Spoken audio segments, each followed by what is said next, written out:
Bonjour à tous et bienvenue, j'ai le plaisir aujourd'hui de vous présenter l'installation de la fontaine Jalamo. Alors nous allons commencer cette installation par le raccordement en eau. Sur la fontaine Jalamo, vous avez trois possibilités de raccordement et nous allons commencer par la première, c'est-à-dire le branchement directement au robinet.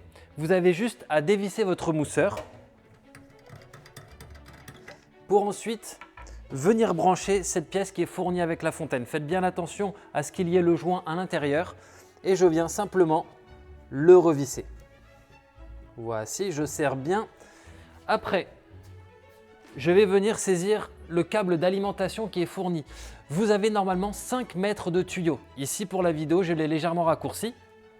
Donc, je vais d'abord dévisser la petite pièce à l'arrière que je viens d'abord introduire dans le tuyau blanc.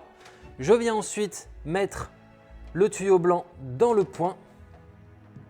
Hop, une fois que c'est mis, je revisse par-dessus. Voici. Ensuite, je vais prendre mon tuyau et je vais aller calculer la distance dont j'ai besoin pour venir le raccorder au bouchon d'eau. Donc dans un premier temps, je dois enlever le bouchon.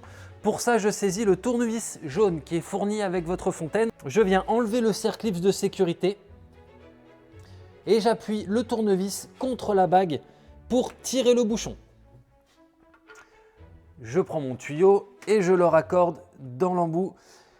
Vous allez sentir une première butée. Il est important de pousser une deuxième fois pour bien aller au fond de l'entrée d'eau. Et là, je sens que je suis rentré. Je peux tirer à nouveau et je viens remettre le cerclips de sécurité. Voici. Pour couper votre tuyau blanc, il vous suffit d'un cutter et d'une planche à découper. Vous découpez le plus vertical possible pour justement éviter toute fuite. Une fois que c'est fait, nous allons voir la deuxième possibilité de branchement. Pour la deuxième installation, nous allons la brancher sur un robinet de type lave-vaisselle ou machine à laver. Nous avons ici un robinet qui a le même diamètre et nous allons utiliser cette pièce grise qui est fournie. Vous avez un joint à l'intérieur, un gros joint, donc il n'y a pas besoin d'utiliser de téflon avec ce raccordement. Vous venez le mettre sur votre raccordement de machine à laver. Tout simplement, vous prenez une pince pour bien visser, être sûr que ce soit bien serré.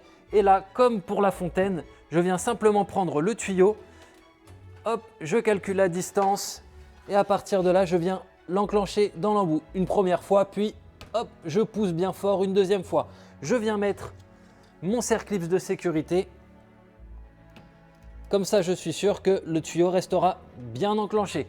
Si jamais vous avez déjà un lave-vaisselle qui est installé sur votre robinet, il vous suffira de prendre un Y que je mets en photo pour pouvoir faire un dédoubler votre arrivée d'eau. Ça se trouve dans n'importe quel magasin de bricolage ou sur une boutique en ligne. C'est très facile à installer, ça vous permettra de pouvoir brancher conjointement un lave-vaisselle ou autre système et votre fontaine. Pour la troisième possibilité d'installation, vous pouvez venir l'installer directement sous évier grâce à cette pièce. Il vous suffit pour ça, sous le mitigeur que je vais vous mettre ici car chez nous c'est assez peu visible, vous allez dévisser le flexible d'eau froide, vous allez pouvoir rebrancher ceci en bas.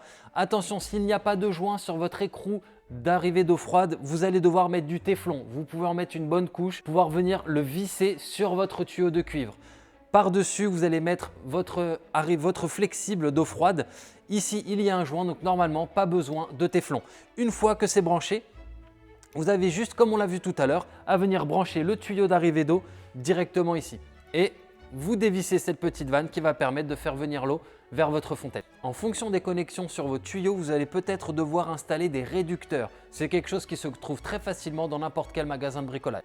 Nous voici dans une configuration d'installation sous évier. Je vais d'abord identifier mon tuyau d'arrivée d'eau froide. J'éteins mon arrivée d'eau générale ou l'arrivée qui vient jusqu'à ce tuyau et je viens dévisser mon flexible. Voilà. Hop. Pour étanchéifier un maximum, je viens mettre un peu de téflon. Alors je ne vais pas en mettre beaucoup, ceci est pour l'exemple, mais lorsque vous allez en mettre, il va falloir en mettre une bonne petite dose. Voilà. Hop. Donc normalement on fait en sorte de ne plus voir le pas de vis lorsque j'ai mis du téflon. Très bien. Je vais installer ma pièce. Voilà. Je fais en sorte de bien visser avec... Hop. Et je vais raccorder mon flexible de l'autre côté. Ici, je n'ai pas besoin d'en mettre car normalement, j'ai un joint qui vient faire l'étanchéité. Donc, je rebranche. Voilà. Je viens serrer. Hop. Hop. Là. Donc ici, je vais avoir mon arrivée d'eau par ce tuyau. Comme d'habitude, je pousse une fois, une deuxième fois, je suis dedans, je tire, je mets mon circlip de sécurité ici que je n'ai pas avec moi. Et ça ira directement vers la fontaine. Voici pour le raccordement à l'eau. Nous allons maintenant alimenter la fontaine en électricité.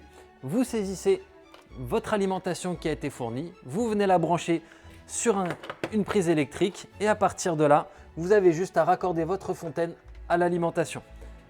Le bouton en bas est le on-off de la fontaine. Vous avez ici le bouton de gauche qui allume la lumière et le bouton de droite qui va venir faire couler l'eau. Bravo, votre fontaine est installée. Vérification à faire lorsque votre fontaine est installée. Vous venez saisir votre récepteur sonore et vous le pointez soit sur les bandes lumineuses du bas, soit sur la bande lumineuse du haut. Une fois que vous êtes devant, vous allumez votre récepteur et vous entendez vérifier que la diffusion sonore a bien lieu. Et je constate que si je mets ma main devant, voilà, l'information sonore est bien diffusée dans la fontaine. C'était un plaisir de vous présenter l'installation de la fontaine Jalamo. Si vous avez des questions, n'hésitez pas à les laisser en commentaire, j'y répondrai et je vous souhaite une bonne dégustation.